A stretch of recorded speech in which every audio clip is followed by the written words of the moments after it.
माणसाला चरित्र असतं, मात्र काही मोजकी माणसं असतात ज्यांना चारित्र्य असतं आणि ते कुणाल बाबांना आहे.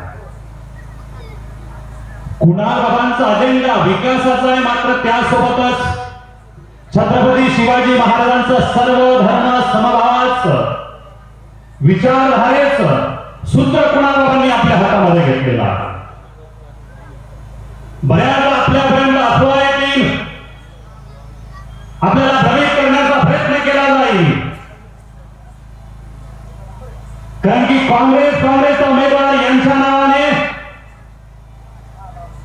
हिंदू मुसलमान हे समीकरण जोडलं जातं.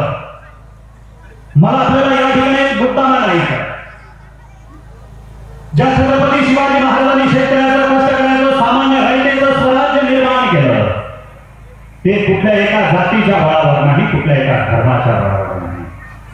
आणि राज्य तेव्हाच निर्माण होत असतं, देश तेव्हाच उभा राहत असतो, ज्यावेळेस सर्व जाती धर्माचे लोक संघटित राहतील, एकोप्याने राहतील, पुण्या गोविंदाला नांदतील, त्यावेळेस तो देश समृद्ध आहे, विविधतेतून एकता साधणारा आहे, सामान्य रयतेचं ही जोपासणारा देश आहे असं संबोधलं जातं. मी आपल्याला सांगू इच्छितो, छत्रपती शिवाजी महाराजांच्या स्वराज्यामध्ये दर्या सारंग दौलत खान अरमानाचा प्रमुख होता, जो मुसलमान होता.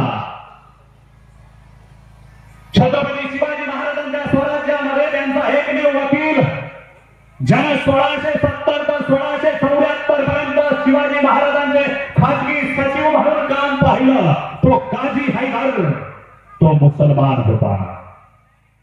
शिवाजी महाराजांच्या स्वराज्यामध्ये सरनवाब नूर खान बेग, तो देखील मुसलमान होता. शिवाजी महाराजांचा अंगरक्षक, महाराजांची जी अंगरक्षक होती त्याच्यामध्ये प्रमुख अंगरक्षक म्हणून त्यांचं नाव घेतलं जायचं, तो सिद्दी इब्राहिम, तो देखील मुसलमान होता. छत्रपती शिवाजी महाराजांच्या स्वराज्यामध्ये घोडदळाचा प्रमुख सिद्दी हिलाल, तो देखील मुसलमान होता. आजवर शिवाजी महाराजांची एक तस्वीर उपलब्ध आहे, त्या तस्वीरीवरनं तुम्ही आपण सर्वजण त्यांचे फोटो, त्यांचे पुतळे तयार करत असतो. आणि ती एकमेव तस्वीर, एकमेव चित्र चितारणारा चित्रकार मीर मोहम्मद, तो देखील मुसलमान होता. मला आपल्याला सांगायचं आहे, पाडगावचे मौनी बाबा, केशीचे बाबा याकूब, ही सर्व माणसं जी छत्रपती शिवाजी महाराजांना गुरुस्थानी होती, ते देखील मुसलमान होते. शिवाजी महाराज आग्र्याच्या कैदेत अडकलेले असताना त्यांच्या पश्चात शिवाजी महाराजांचं रूप घेऊन जो हिरोजी फर्जन त्या बिछाण्यावरती झोपलेला होता आणि त्याचे हात पाय चेपत त्याची सेवा करत मृत्यूच्या दारे झेपावणारा मदारी मेहकर, तो देखील मुसलमान होता.